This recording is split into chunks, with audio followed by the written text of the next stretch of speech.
Hello, everyone. On this episode of Archipiélago Histórico, I will be having a conversation with historian Shawn Driscoll, who was my professor of the course of History of the United States in the 1960s at UMass Lowell. How are you, Dr. Driscoll? Thank you. I appreciate the doctor title, but I'm not there yet. I'm in the process of getting there, but I appreciate that nonetheless. Yeah, okay. But you are a historian nonetheless. I am, yes. I received my master's degree in 2017 in American history and my undergraduate in 2013, focusing on history of the Vietnam War and in general of 20th century American history. That's great, because I was just going to ask you about that. What is your background for the people that don't know you? Talk a little bit more about yourself. Sure. I have been a grad student in the PhD, Global Studies PhD program at UMass Lowell since 2018. I am focusing on both history and political science as my multidisciplinary majors. I am in training, I'll call it, to become a hopeful, productive history professor. But I do have, as my interdisciplinary program has, the ability to teach multidisciplinary subjects such as sociology, political science, history, and I feel like this is the way of the future. I feel like many programs need a multidisciplinary or interdisciplinary aspect to them. I consider myself very lucky to be part of such a great program at UMass Lowell, and I feel like the secondary to myself being, getting the benefits of that are any students that I'm able to teach. I feel like they're the ones that are going to benefit from having someone with an interdisciplinary background. That is great, and actually it makes me think about an episode that I'm going to publish later on in a few weeks about a philosopher who in the 1960s precisely was already talking about how history should have a multidisciplinary approach. So he was saying back then, if we want to understand history thoroughly, we must take into consideration all, just philosophy, sociology, economics, not just history. And his name was Francisco Romero. He was an Argentinian philosopher. So it made me think about that. So he was ahead of his time. I truly believe that, and especially in this day and age, there seems to be a divide between humanities and social science and STEM. And I would like to be, hopefully, someone on the forefront of bridging that and finding, currently I'm teaching Intro to American Politics, but the majority of my students are STEM students. They're computer science, they're biology, they're chemistry.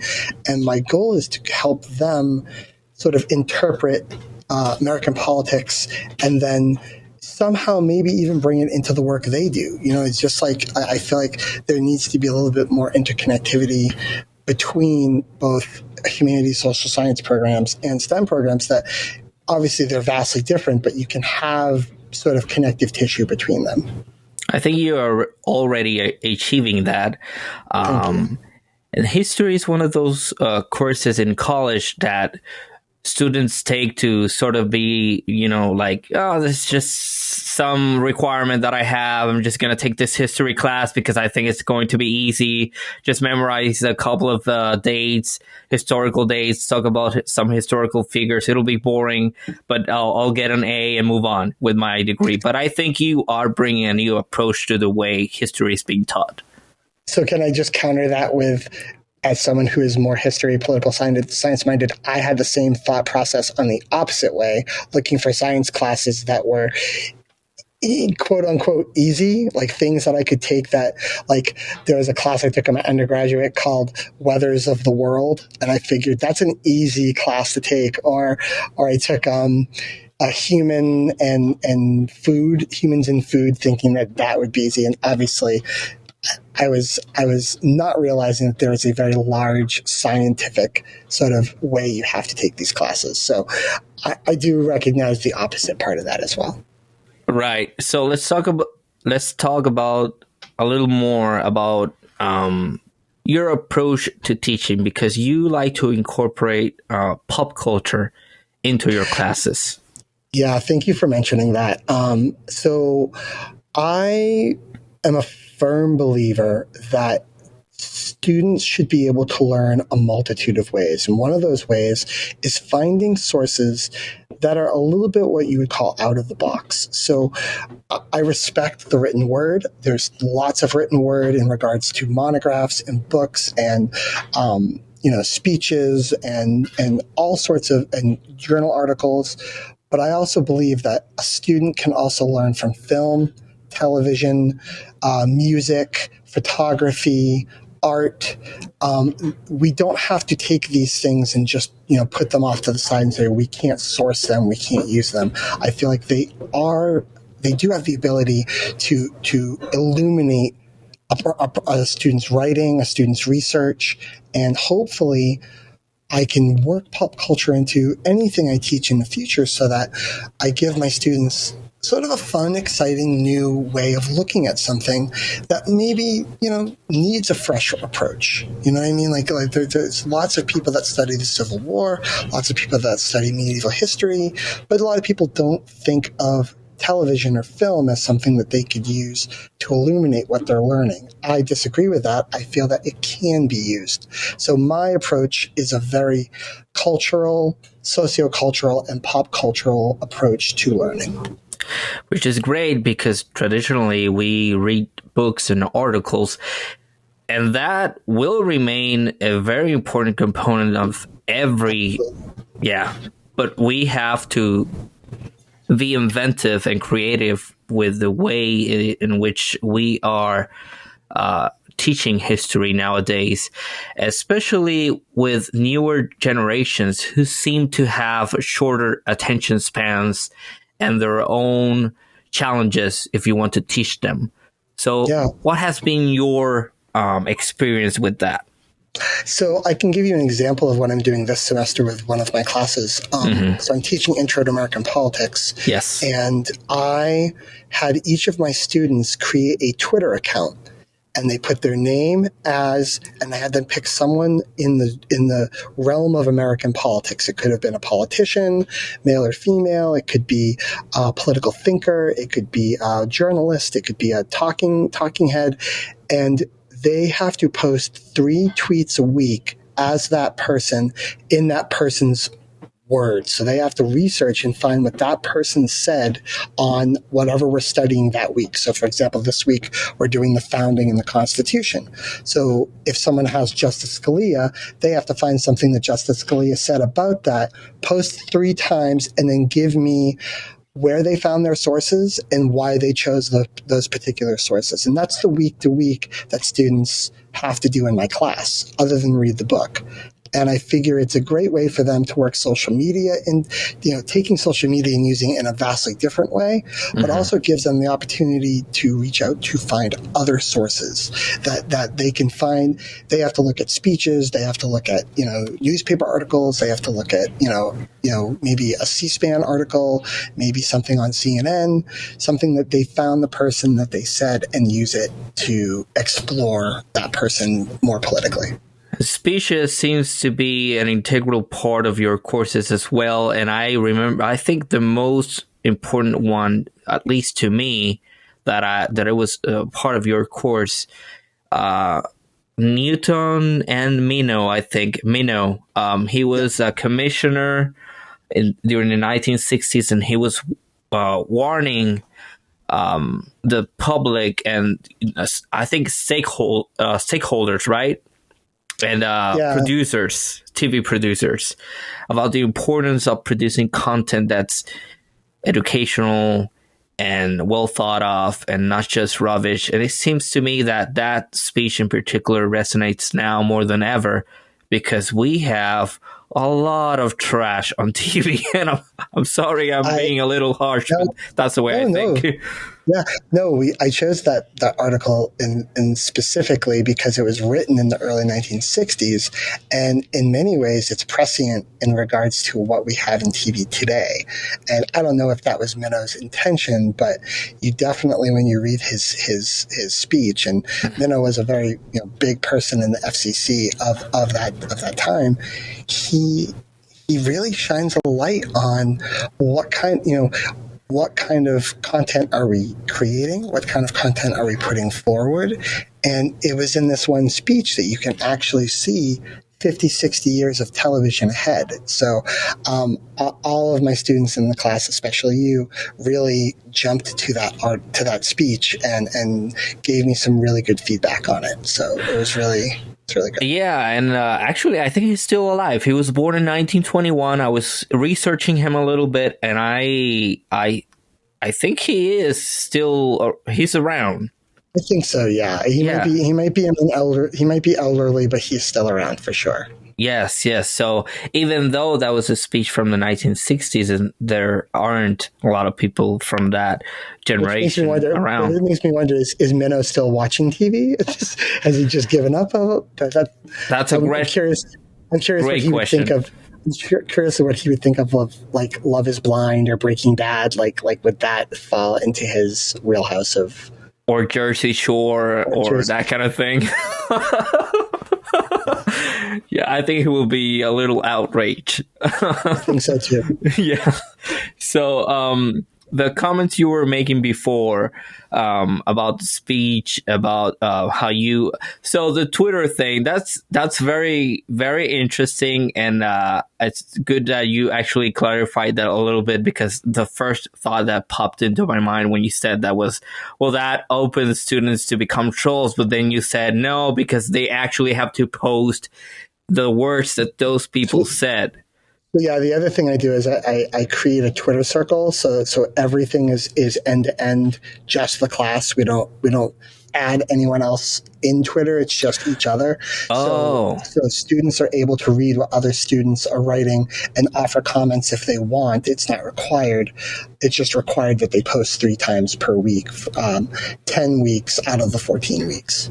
So they have the opportunity, and they know what's coming week by week. So if we're going to be studying the Supreme Court, if they know the person's talking about the Supreme Court, they could pick that week to choose to write about.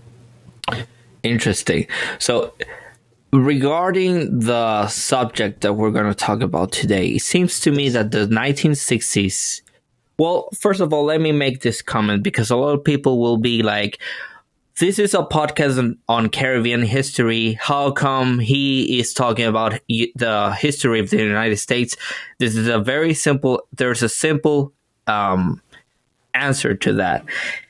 In order to understand the Caribbean, and in order to understand its present political dynamics, you have, to a certain degree, know the United States, know its history, and know the ways in which it exerts influence in the Caribbean. So that is why we're talking about the U.S. today.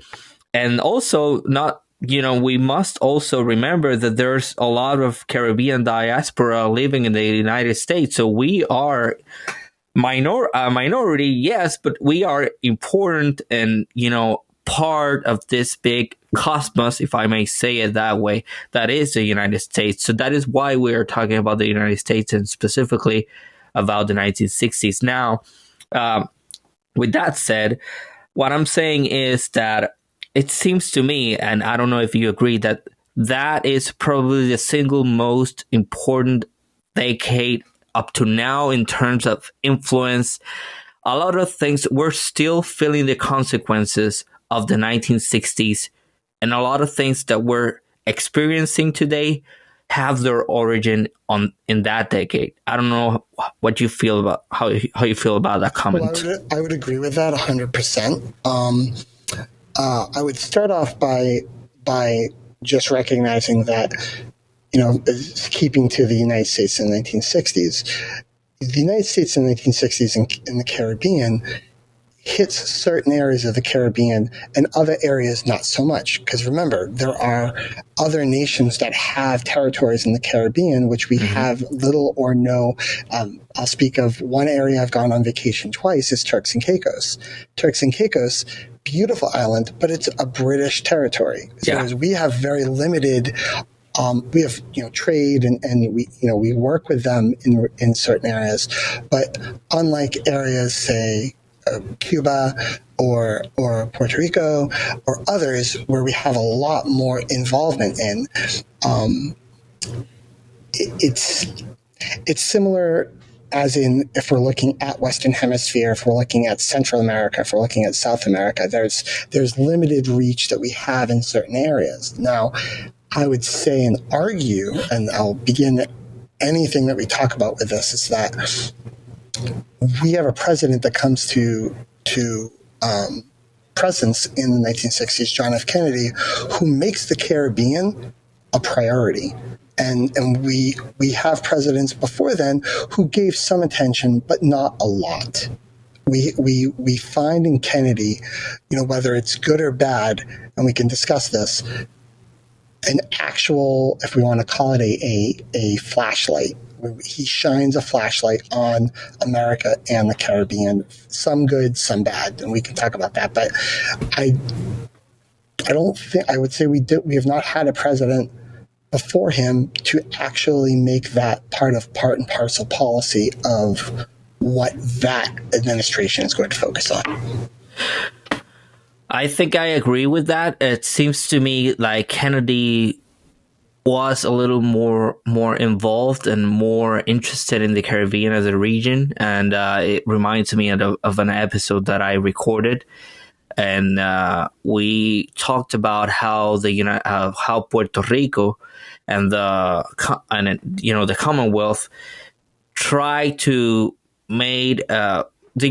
portray themselves as some sort of free country that have some sort of political relation with the United States, but that's simply not the case because Puerto Rico is a colony of the United States. And we were talking about how there's some aperture during Kennedy's administration where suddenly we as Puerto Ricans have, or not us, because that's just more of a government thing, but how the government of Puerto Rico at that time had more of an opportunity to insert itself into a diplomatic world landscape, but not really.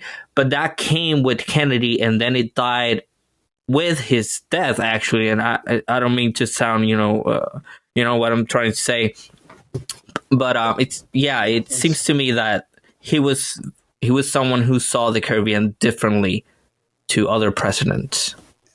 So, and I think that's, that's part of Kennedy's ability to what I like to call, break new ground. Like there's a lot of new ground just in the United States itself that Kennedy covers. But we also see that in different ways in the Caribbean. Now the biggest connective you can draw with Kennedy in the Caribbean is Cuba. And there's a lot of history that's involved in Kennedy and Cuba. Things that transcend both the Bay of Pigs and the Cuban Missile Crisis.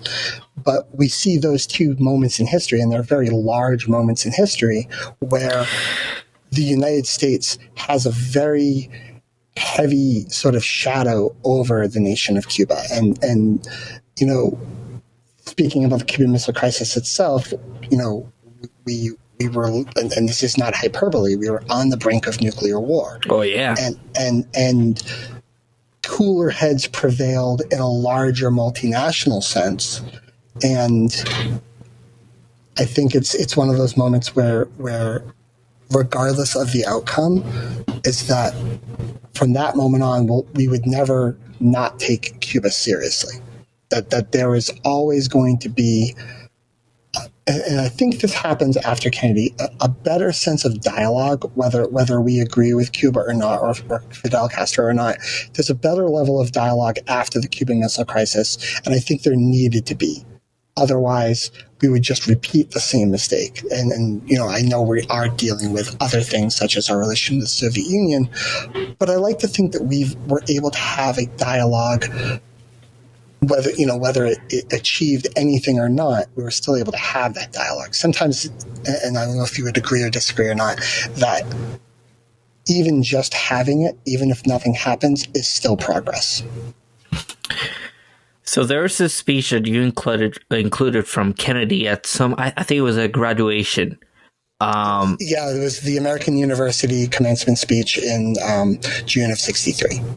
Okay, yes. So that speech is very important because it teaches you and it makes you see how his mind worked with regards to world dynamics and world relations. And he seemed to, well, at least to the public, because that's something we need to take into consideration. Public figures, politicians will always show you something. They have a face for the masses, but behind closed doors at their office, it's something completely different. But it seems to me he comes across as someone who is genuine about his intent to put dialogue and negotiations before everything. He's going to prioritize that over military interventions and so on. It's a very important speech. It's a speech that doesn't make him a lot of friends in certain political circles, both the far right Republican and also centrist Democrats. He's speaking a lot of really big notions of dialogue and peaceful coexistence with nations that on the norm up until that point, there's been the argument we shouldn't have. And so that's pretty big. That's a pretty shockingly big change. And if you look at his speech, especially, and I chose that speech particularly because it's a very provocative speech. It's something where he's talking about the humanity of other nations that we normally see as inhumane. Or inferior. Yeah, we might hate the Soviet Union, but he speaks in that speech of recognizing that they share the same goals as us. They just want to feed their people. They want to create new jobs. And especially in the late 60s, it's certainly not as virulent Cold War as the late 40s, early 50s, but it's still there. The Cold War is still happening. And we know the Cold War really doesn't end until the 1980s, early 1990s. So if you look at that in the scheme of things, he's really saying some provocative things about Cuba, about the Soviet Union, and unfortunately, a couple of months later, he's assassinated. We don't really know what a second term would have brought. We don't know. Like, he could have pivoted and done something else, but he does set up through his administration and through people like Richard Goodwin, creating connective works with many Caribbean nations in order for America to have dialogue with them, and including territories such as Puerto Rico, and including, I will also include, foreign territories like, Aruba and Turks and Caicos. So that was actually one of the comments I made when I watched that speech. I said, I guarantee that this speech in particular won him many enemies. And I guarantee you that this has a lot to do with his eventual assassination, because he's just so opposite to the right, to the far right, to the to what I may think. I don't think I'm wrong if I call it he's a contrarian to the mainstream ideas, because I think that up to that point, the United States was powerful and alpha and militaristic, and there comes a guy who's, no, let's just have conversations, let's understand the people on the other side, and let's just not dehumanize them or demonize them for our purposes. Well, I would also want to add, and just to add a little context to this, a little Mm-hmm. broader context, is you kind of have to look at the moves Kennedy was making in '63. He, if you look at national security action memos, he was withdrawing advisors from Vietnam. We don't know exactly if that would have gone through, but he did, with National Security Action Memo 265, wanted to withdraw 1,000 advisors, and which would have signaled to the Vietnamese government that he was going to be withdrawing more, that it was going to. And he has said in interviews, and I'm paraphrasing, in the final analysis, it's their war. They're the ones who have to win it or lose it. So there's that. There's the shutting down of bases and awarding contracts to fighter contracts to parts of the government that were key in winning votes in '64. So Texas, obviously having someone like Lyndon Johnson was vital. And then there's just he signed a treaty with Khrushchev to ban nuclear testing. Like, that was a big. A lot of my students they are shocked when I tell them this, that we were setting off bombs in Las Vegas. We were testing bombs, in the Pacific, and we worked with Khrushchev to make sure that we would limit and hopefully at some point get rid of nuclear testing, that we would not do widespread nuclear testing in areas that were populated or could be populated. That's a big thing. That sends signals to what Eisenhower called the military industrial complex, that he was going to do something different. And I would love to go down the rabbit hole of Kennedy assassinations. I think you could teach a whole class on Kennedy assassination. Oh, yeah. But I would agree with you that it probably did not make him a lot of friends. And whether you believe that the government had a part in it, if you believe that the government had a part in it, then you have to take that as a factor. Let's just not go down that rabbit. Yeah, we're not gonna do that. So earlier you mentioned something that's very important, and I'm a big fan of context, and I am also a big fan of definitions. So for the people of my audience that don't know or aren't necessarily very familiar with it, let's talk about the Cold War. What is the Cold War? So, the Cold War is nothing cold per se, but I like the determination of Russia turns communist in 1917, and we don't really deal with what that means until after World War II. Russia is a wary ally of us. We include Russia in decision-making processes at various different conferences that both the British and the Free French and America has. But after World War II, there is a shift in believing that the Soviet Union is just wholly antithetical of what America is, and we need to stop its very real expansion. The Soviets were looking to expand well past what they got at the end of World War II. But we also realized that now that we have nuclear weapons, and they in short time have nuclear weapons, that there is going to be a mutually assured destruction if we go to war with one another. So through writers and diplomats like George Kennan, who wrote The Long Telegram, and Paul Nitz, who wrote NSC 68, we develop a sort of containment policy where we're not going to engage them in outright battle, but we will fight them in proxy wars. So something like the Korean War is a proxy war. The Vietnam is a proxy war.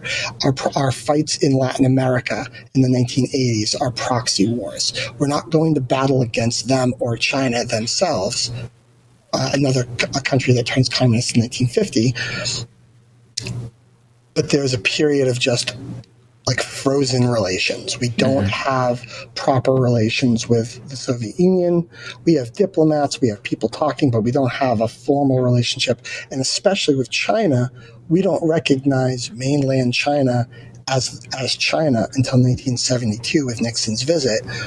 We recognize the Republic of Taiwan as the ceded member, especially in the United Nations, of China.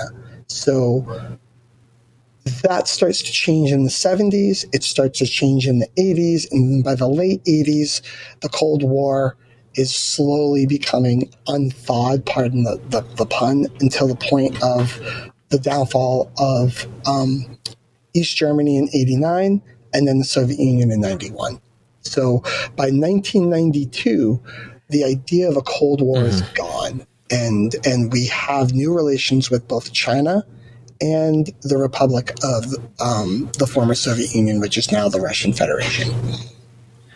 Okay, so also for the people that don't know, and let me make a disclaimer here, I do provide definitions that many people will be aware of or familiar with, but the reason why I do this is because my main objective with this podcast is to have everyone on a leveled plane, meaning those who don't know necessarily about what we're talking about and those who do know what we're talking about are on the same plane. And I just want to be a facilitator of information that's accessible for everyone. So for taking that into consideration, what is a proxy war? A proxy war is when two nations engage in military battle, but they're actually sort of fighting. They're actually fighting for other nations. So, for example, to use Korea as an example, the fighting force battling the North Koreans was a sort of amalgamation of American, British, and other national forces in a multinational coalition. America just happened to be at the forefront of that. We were the larger number of soldiers there, whereas the North Koreans were backed up by the Chinese. So we're fighting. American and Chinese troops are fighting, but they're actually under the umbrellas of other things. So it was never a war between America and China. It was a war between a multinational coalition and North Korea. But it's actually, if you look at it, take away the proxies, and it's a war between America and China. But it is my understanding that there doesn't have to be any direct confrontation. So what I'm trying to say is there can also be a proxy war where I don't have troops there, but I'm actively giving them money, giving them resources. That's also a way to fight a proxy war. That's also a proxy war. You're 100% correct. Yes, that is true. You do not have to have boots on the ground. You do not have to have a declaration.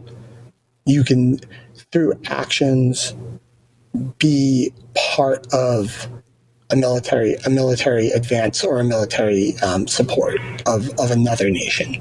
The best example of that will be, I don't know, Iran versus Saudi Arabia. They have different rebel groups or whatever fighting Iraq for the control of Iraq in that area.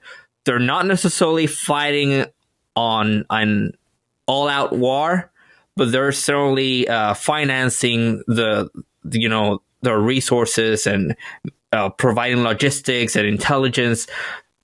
That's an example of a proxy war also. I'd love to give another example is going back to World War II. Yeah. We don't enter World War II until 1941, where we officially declare war on Japan, and then Germany officially declares war on us. But as early as 38, 39, through the Lend-Lease program, we're sending military ammunition and guns and cars and jeeps and material to England.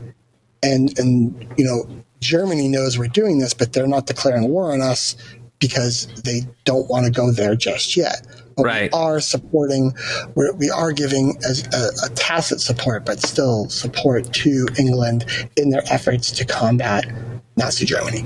Yeah, the Germans are just sending their wolf packs, their U-boats to that shipping line and destroying everything that comes through it, which is another fascinating event. One of my favorite movies is Das Boot. I don't know if you're... I love Das Boot. This is a great movie. Peterson's great film. By Yeah. the way, I don't know if you know this, it was actually a 6-hour miniseries. Oh, It was wow. actually and they cut it up into a movie. 3 hours, right? Well, I've actually seen the 6-hour version of Death Boot. Wow. It's pretty impressive. It's long, but it's worth the time. I didn't know that even existed. Now I have some homework, and I'm Yeah, no longer taking classes with you. I didn't give that much homework, but yes. Yeah, well, it's not necessarily homework. I would do it gladly because it's That's my hope. That's my hope for history majors, that it's less work and more fun. yes, yes. It has to be fun, and it is fun. It's just not memorizing dates. It's about understanding the relevance of certain events and their influence on today's world.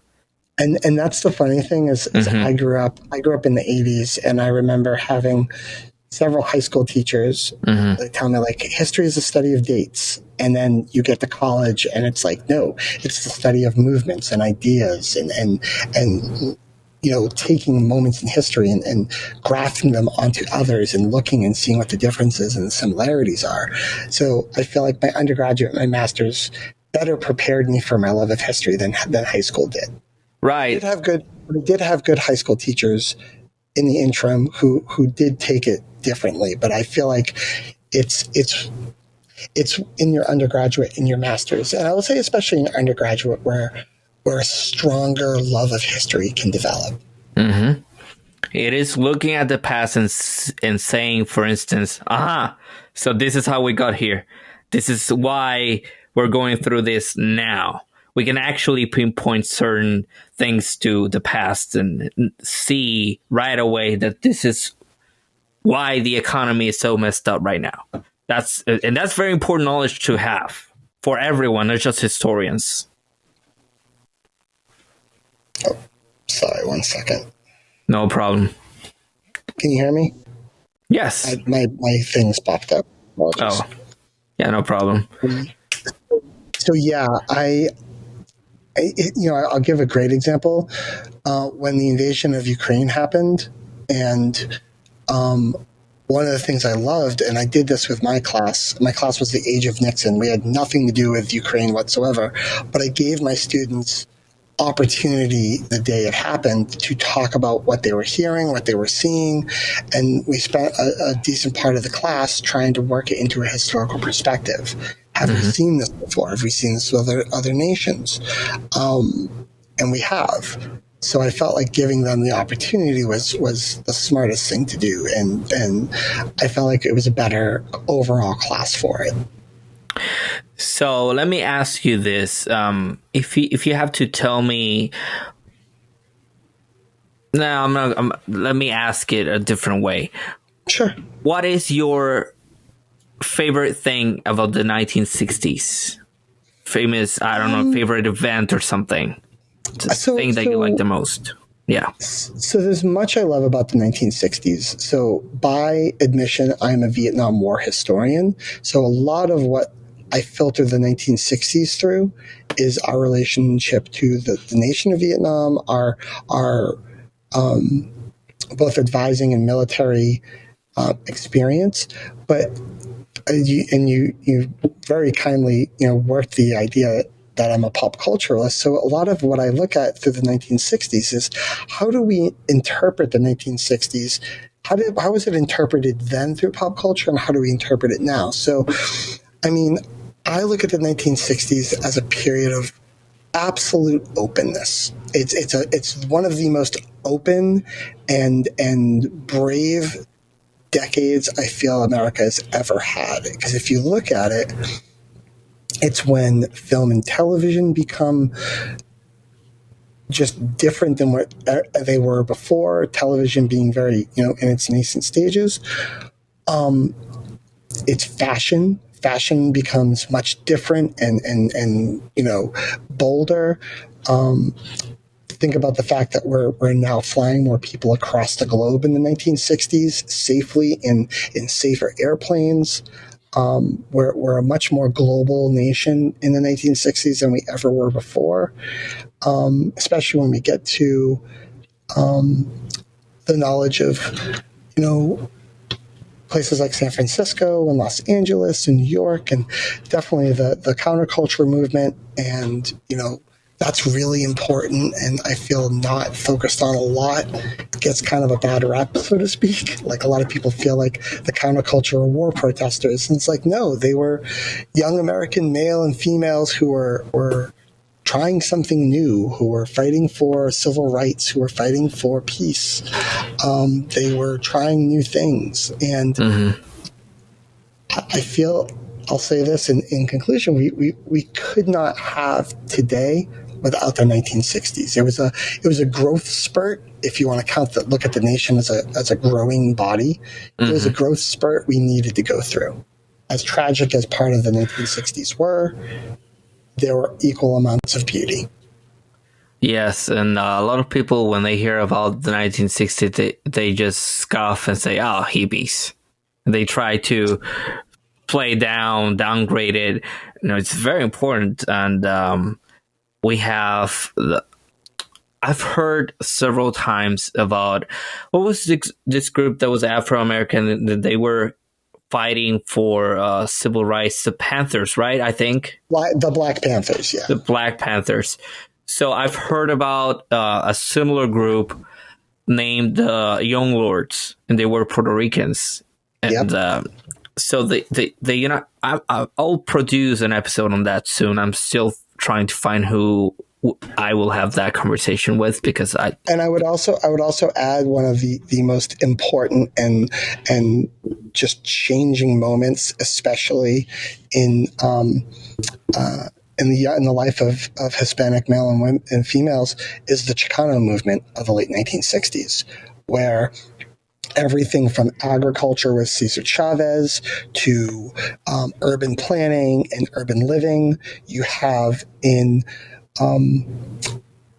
lots of men and women, especially students, taking the reins and showing that there can be proper ways to protest and to fight for the rights of everyone, but also shining a light on very high areas of male and females who live in Hispanic areas of cities such as Los Angeles and San Francisco, New York City, Chicago.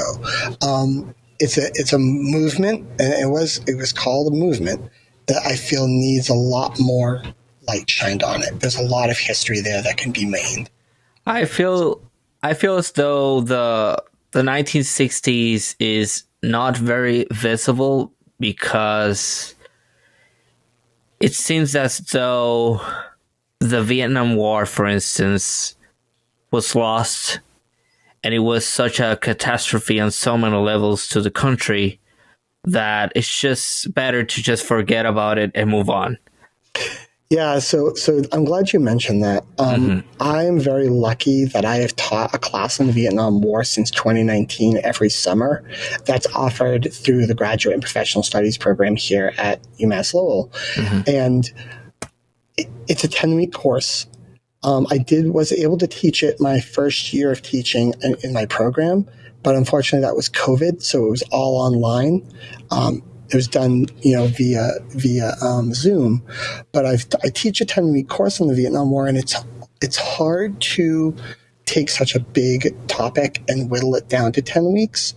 Just like you were in my 1960s class, which we had 15 weeks, and I still feel like I never even got to like a third of what I wanted to do. But what you can do in those classes is open up students opportunities for research, for even if it's a mention or if it's a small part, you're giving them an opportunity to walk through a door. So I was able to focus, especially in the Vietnam War class, on colonial ideas of America and Vietnam, of relationships between presidents and people like Ho Chi Minh even before the 1960s. And then also talk about afterwards, how are we dealing with the Vietnam War after 1973 and 75? What are we saying about the Vietnam War today in 2023? That's important. So I feel like I would like to see more colleges across the nation have more classes on both the 1960s and the Vietnam War. I feel like that would be just eye-opening for students. Yes, there were many ways to not go to Vietnam if you were drafted, and I recall a specific. Was a discussion, and where you're saying what the different options are. Conscientious objector. What would you do if you were in that situation? And I just talked about the experience of someone that I know who basically got drafted in Puerto Rico because, for those who don't know, we have been fighting wars for the United States since 1917. And it is very... I am one of those people that believe that the U.S. citizenship was imposed on Puerto Ricans so that we can be drafted into wars and used as cannon fodder. That is my opinion, and it's not only my opinion. There's a lot of people who think that way, because think about it. It's 1917, World War I, and out of nowhere, there comes this law that all of a sudden all Puerto Ricans are U.S. citizens. And now we're sending Puerto Ricans en masse to foreign wars away from Puerto Rico and all that. And so, we've been fighting wars for the United States since 1917. And when you take that into consideration, and when you think about how we are still a colony and how we are still disrespected on a daily basis by the federal government, that is also why I'm doing this kind of project, to shine a light on that kind of information and dynamic, because we can do better. And I'm not necessarily going to advocate for X or Y status for Puerto Rico, but I will say that what we have right now, that's not going to work, and it doesn't work. And there shouldn't even be a conversation about keeping Puerto Rico as a commonwealth. The Estado Libre Asociado that they call it, I'm sorry, it's bullshit. That's as simple as that can be. So, I was talking about someone who I know who basically got drafted, and that person, what he did was he just decided to talk to a bunch of other soldiers. So we're just gonna jump this guy, go to jail, but that way we're going to avoid the war. Let's talk more about those dynamics and what you've seen. So I'll bring up two things. One, I'll just give a little background into what I'm working on in my dissertation, which is the GI-led resistance movement to the war. Now, this is a lot different, and I have to make this sort of demarcation line. It's a lot different from Vietnam veterans against the war. VVAW is more soldiers that came home and were discharged from the military protesting. I'm writing my dissertation on organizations that helped funded GIs who were both in the United States and in Vietnam protesting the war while they were serving as active duty members of that war. It's a very radical idea of protest, and it's one that's not talked about. And I make the argument it's not talked about because no one wants to talk about people that were wholesale asked to fight a war and then disagreed on moral reasons not to fight it.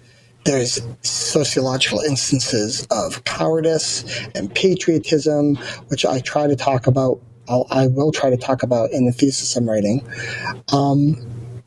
It's important, and it's a part of the anti-war movement that's not talked about. And if it's talked about, it's not given the proper attention that it needs. I also want to bring up, and this is something, you're talking, when you were mentioning Puerto Rican citizens who were, drafted into, as members in American territory, something always comes to mind when I think about this is that in 1965, President Johnson orders troops into the Dominican Republic. Yeah, I was going to mention that. And it blows my mind that some of those troops were Puerto Rican. Yeah. I'm just trying to think of the optics that you've spent your life living in Puerto Rico. You join the U.S. military, and you have to invade a neighboring nation, a neighboring Caribbean nation. Like that blows my mind. With whom we have many cultural ties and similarities. Exactly. So I again, I'm a historian, so I think of what would be a good book, what would be a good paper. I think there's such great mining availability in maybe reaching out to a former Puerto Rican American soldier and saying, were you part of the Dominican Republic invasion, which is really what it was. Right. Yeah. They call it an occupation, but come on. Yeah. So I would love to see those stories told in history. You know what I mean? Like that would be a great oral history project. I think it would be. Absolutely. It would just, you would have to, as someone who's done oral history projects, the big part would be reaching out and finding people who were part of it. That would be, and it's time. You would have to do it now because these people are in their 70s, 80s, maybe even their 90s. And so you would have to have the ability to find them and have them speak. At the risk of sounding a little arrogant, I think I'm very good at tracking people down and I have a great network. I can probably find someone. It's not going to be a big issue for me. There we go. We'll write the great paper on it, and we'll be well known for the rest of our lives as. Yeah, I'm certainly will work on oral history projects in the future. That's something that's on my plans. So again, that person did that. The person that I know, he basically planned this whole thing. We're just gonna jump someone. I'm not gonna necessarily judge it. I'm just saying this happened. This happened, yep. Yeah, that person basically went to jail, but hey, he avoided the war. Exactly. Still alive. Many people had to make big decisions in regards to if they morally disagreed with fighting the war, especially, we don't talk about the thousands of people who went to jail rather than acquiesce to war, the people that chose exile in other countries like Canada or Mexico or Sweden rather than fight the war. We don't like to talk about these things because they go against the idea of an American patriotic brave ethos. But I think, and I'll use other historians and other writers, especially Vietnam vets, who said it was the hardest decision not to do that. That the decision to go to Vietnam was easier than the decision like to not fight. Like that's the decision that keeps them up at night, that they could have had the opportunity not to fight, but they chose the other way. And they didn't know if the situation was presented again, would they do it the same?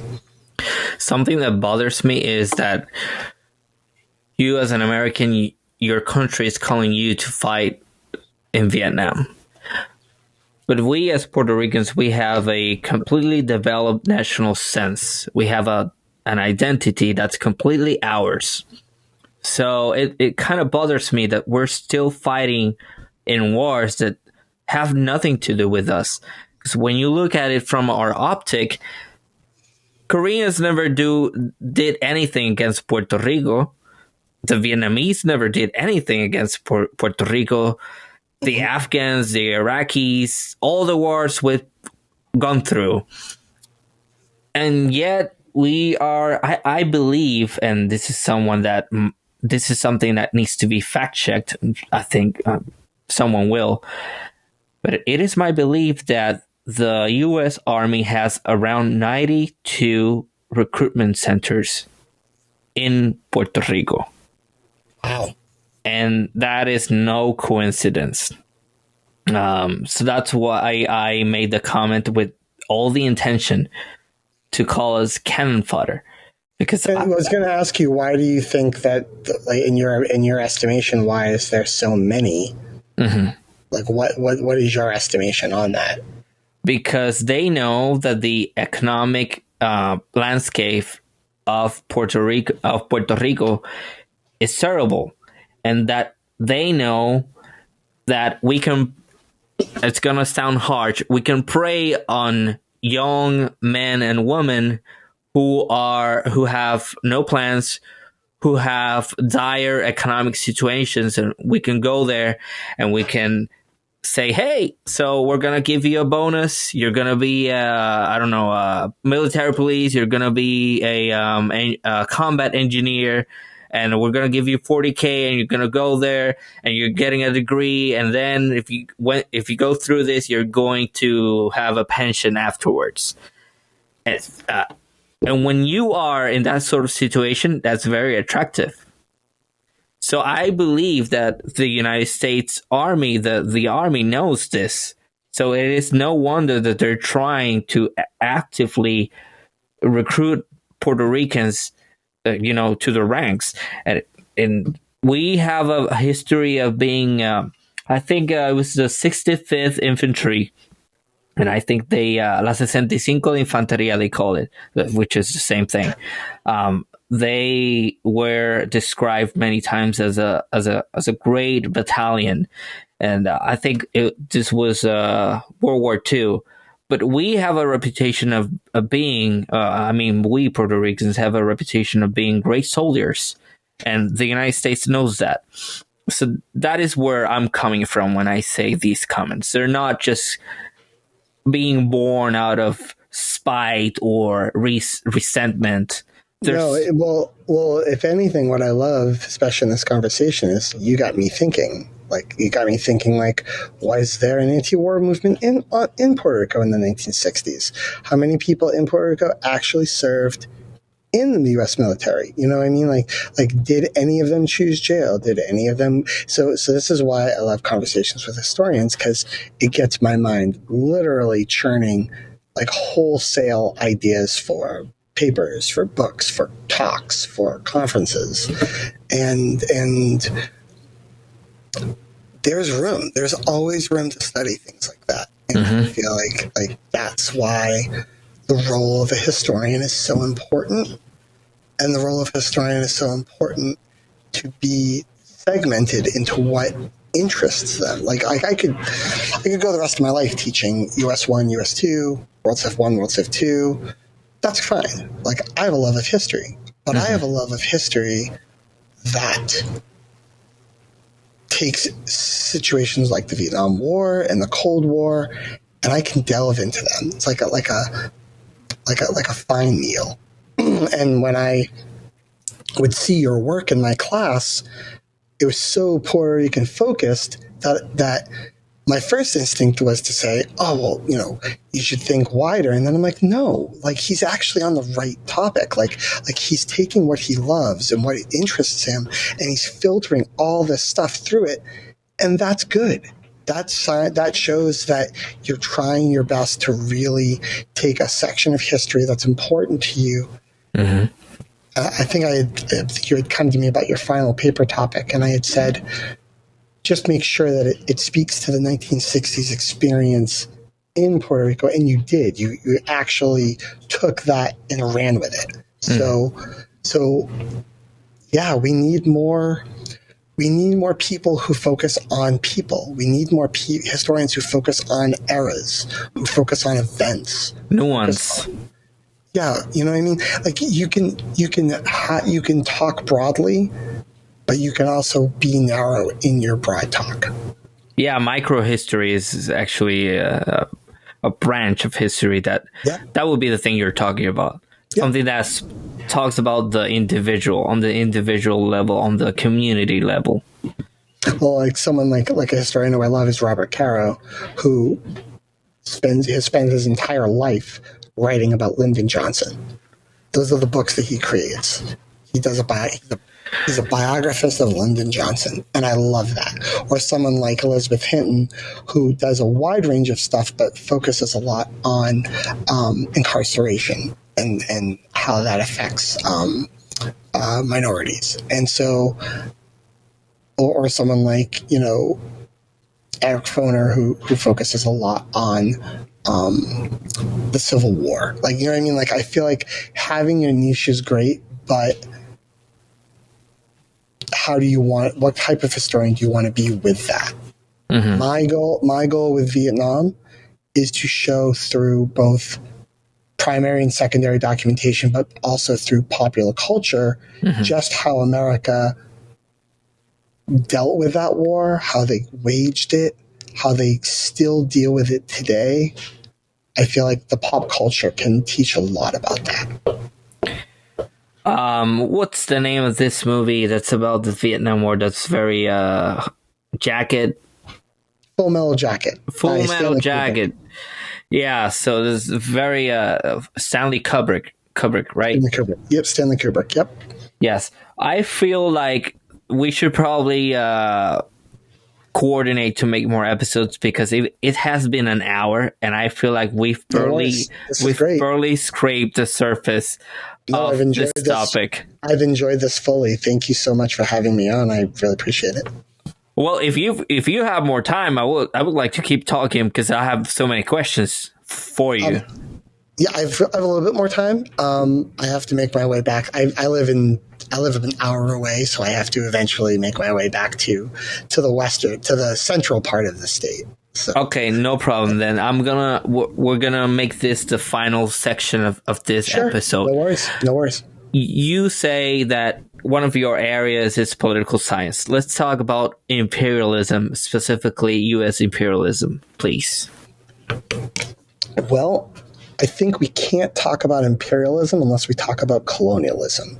Oh, yeah, of course. Two vastly different things, but also intertwined with one another. Yes. Are we a colonial nation? That is up for debate. Whether we still are, but whether we were, yes, the answer is we were a colonial nation. Were we as colonial as other nations? No. But through colonialism comes imperialism. And we were an imperialist nation going into the turn of the century. I'm thinking of, the Great White Fleet and Theodore Roosevelt and showing our naval might. And at the same time, we're in places like the Philippines. And, we're in nations where we have a very heavy hand in how those nations are run. Whether that's strategic, whether that's financial, there's probably a little bit of both in those. But I would say that with the Cold War, it changes everything. Mm-hmm. And today, I would be interesting to find the term of imperialist on the United States, where you would find that. I would leave that to historians with a much better grasp on that than myself. But I would say that I would argue this. In 2023, we are a global community. I know that's a somewhat trite word, but I'll use it. It's important. We're a global community. I'm able to speak to someone thousands and thousands of miles away on a computer and have a dialogue. I would not have been able to do that 60, 70 years ago. We're a global community. So I feel it's not impossible, but it's harder to be an imperial nation in a global community. Not that it's not done and not that it's not attempted. Right. But I would say it's harder. And that's just my own opinion on that. Okay. All right.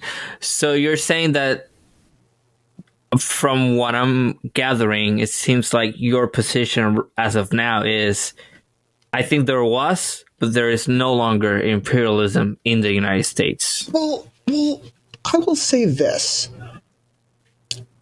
There definitely was. Mm-hmm. And whether there is or not is up for debate. Right. But I would wonder on a case by case basis where you could make that argument. I'm sure there are people who could and people who would refute that argument. But again, I would say that's an area that more goes into international relations, right? Which I have some knowledge of, but I would say this. As a dual historian, political scientist. Yes. it's important for students to know the definitions of these words. Right. So that way, when you see examples, you know them. So it's important that as a political scientist, in fact, I just went through this with my class this week, is learning what is an authoritative state, what's a totalitarian state, what's an oligarchy, what's a democracy. If you can define that, it'll be easier to see that when you're looking at it. Okay, past or in the future. How do you define colonialism? I would personally, I mean, there's a definite definition for it, right? But I would say it is. I would say colonialism would be this: the takeover of another country in order to utilize that country's people and goods for your own benefit. Okay.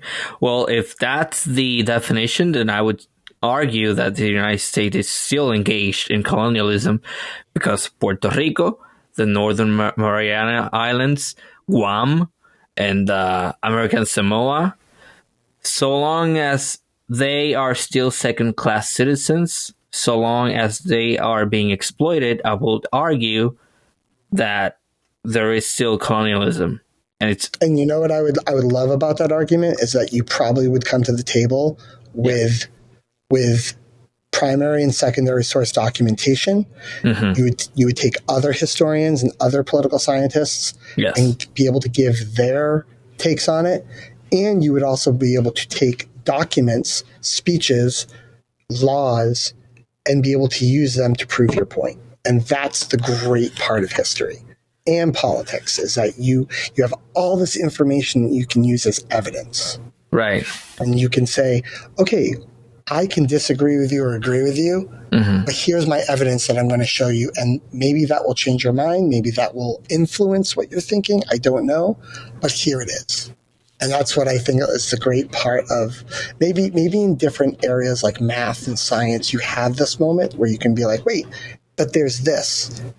But all I can speak to as a historian and a political scientist is hearing you say that, well, I guarantee you there's probably evidence that you could produce for that. Oh yeah, no, there's not a single drop of doubt in my mind that there's a lot of evidence I can produce to back up my argument that the United States is still a country engaged in colonialism.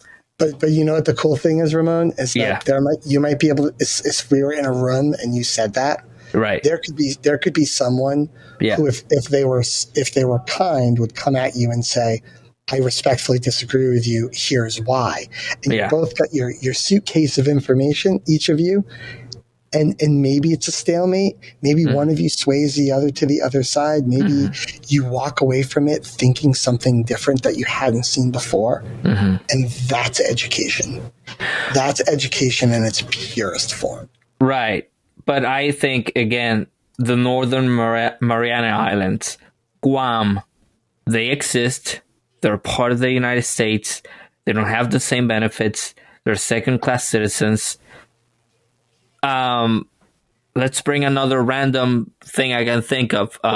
In Puerto Rico in the 1960s and 70s, there was a mass federal project to sterilize women against their will. That is, and I have a book. I think it was Davis. She's a well-known feminist. I believe she is Afro-American. Anyways, I can show you. She has an essay where she talks about that, and those are all manifestations of colonialism. Of course, I will grant you that the definition of colonialism has mutated over centuries, but in my estimation, the United States has colonies and it is engaged in colonialism. Granted, I think I have a task now that you mention it to just provide a good corpus of evidence and texts and articles to prove that point. But in my head, there's not a single doubt that I'm wrong about that. No, and that's part of where us as historians become sort of rooted in what we know. Right. If you can go to your sources and say, well, this is why I believe this because of this source or this source, and those sources are backed up by other sources, that makes you, in the discussion, ready to argue your point. Mm-hmm. And so I feel like for myself as a historian, but also as a political scientist, mm-hmm. I have a very fine line to walk. Mm-hmm. Do I consider myself one more than the other? I'd like to consider myself like a great amalgamation of both. Right. And be able to bring the strengths of each to combat the weaknesses of each.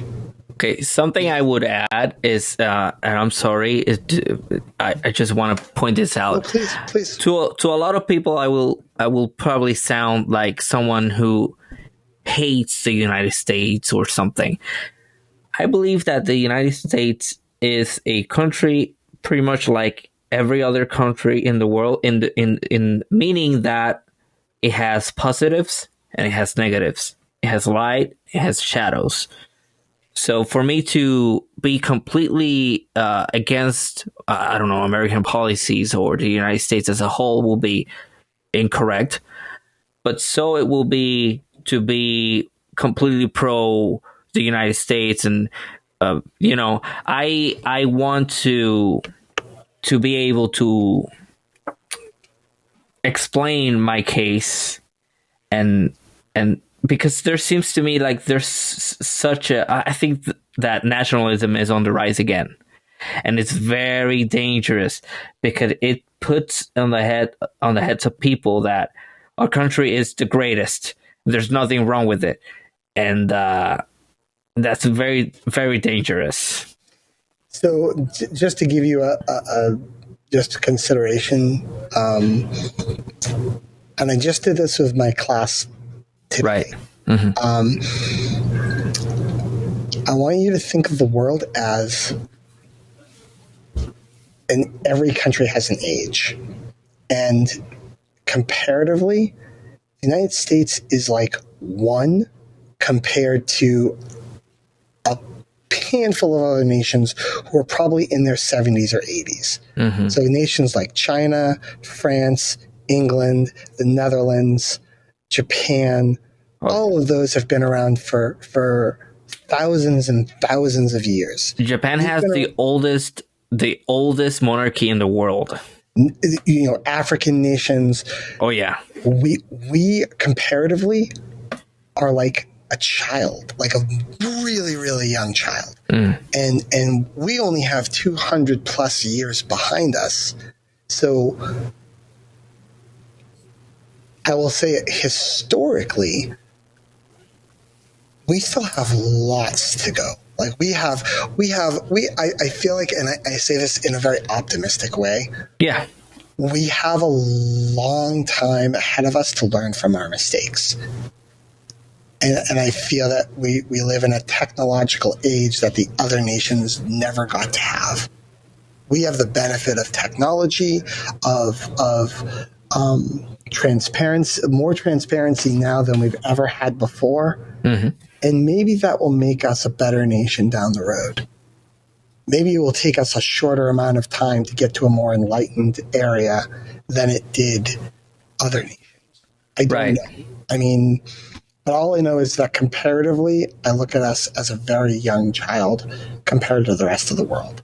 Right. And we still have the ability to learn from and augment and take the mistakes that we've made. I mean, when you're 70 and 75 years old, all you can do is look back and regret. You can't change anything. But if you're one or two, you have so many years to make changes, positive changes for yourself and for others around you. And that's, in a very optimistic way, how I look at the United States. So let's go back to the beginning. Your speech is sounding a lot like Kennedy's thinking. So you are very influenced by what he's saying. I would say the American University speech, and the reason why I gave it to you all, is very, very powerful, and it does evoke a level of hope. Yeah, from my perspective, as a Puerto Rican, the United States has done us a lot of damage. But that said, I don't want to be one of these passionate people who are always attacking the United States and always talking crap about the United States. I understand the lights and the shadows of the United States, and I believe that there should be more dialogue and there should be more education. I really like that you said light and shadows. That's really, really, I would evoke that with my students. That's really because smart. A lot of people just attack the United States and that's all they do. I don't think that's right. A lot of people just praise the United States, and I don't think that's right. You need to understand the country in its different facets and with regards to specific topics. So when it comes to the relationship with between Puerto Rico and the United States, I have a lot of problems with the United States. But as a whole, there's a lot of things that the United States has done that I'm like, great, cool. I don't have anything against that. And I would always argue that it's passionate people like yourself who could help make systemic change to how things are done in the future. Mm-hmm. And that's important. You're a historian, so you have the ability to give a lot of information, as you do with this podcast. You have the ability to give people more information to consider, to factor in, and that's a good thing. Like, that's a really, really great thing. And that's the strength of a podcast, or it's the strength of a blog, is that you're able to really just say, hey, this could be information, and I'm going to back it up with sources, and here it is, and just go with it. And if you find that it's not what you're looking for, there's other sources to be had. But here's the information that I feel like that's where blogs and podcasts have a lot of ability to help make situations or make the future of something better. Right, and I try my best to bring people who have different experiences and different perspectives. I don't want to be someone who just brings people who agree with me. I don't want that. I want conversations.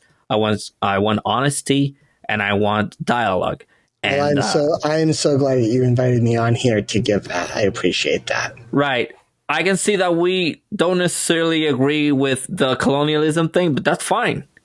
I think it's just it's different information, and this is why I would like you're able to give me more information for me to consider, and hopefully that creates a much more closer understanding. Right, and that's all you really can ask for. You can ask for more understanding of something. Yeah, that's what you can hope for. Exactly, especially in this age where it seems like we are fighting for who's right and who's wrong, and there has to be a winner and a loser. I don't think that has to be the case. Actually, I think the winner or loser comes with the person that has the most that has the most information on both sides. I think that's how you win. If you're looking for a win or a lose or a zero-sum game, it's am I coming at my position with as much information as possible? Mm-hmm. And I think that everyone's a winner in that sense. I just remember the name of the feminist I was citing, Angela Davis.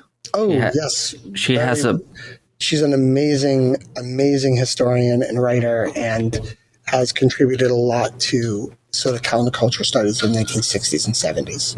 Right. So what I'm going to say is that debates were originally conceived as conversations where we unite our knowledge and come up with new things.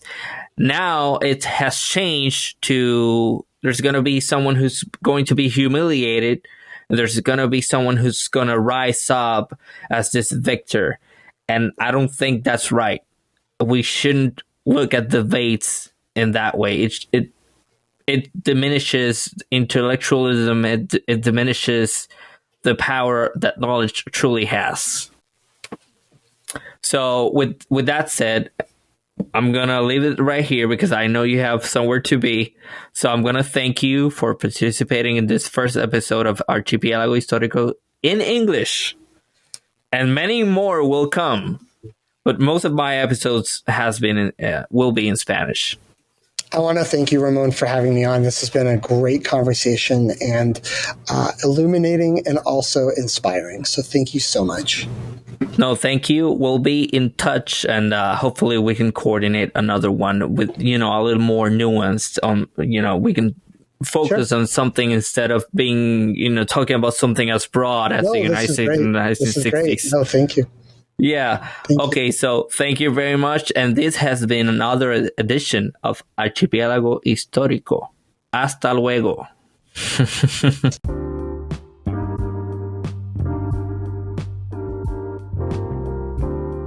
Thank you for listening to this episode. And if you liked it, please subscribe to the podcast and make sure you let other people know about it and help me grow. There will be more episodes in English in the future. Most of them are in Spanish.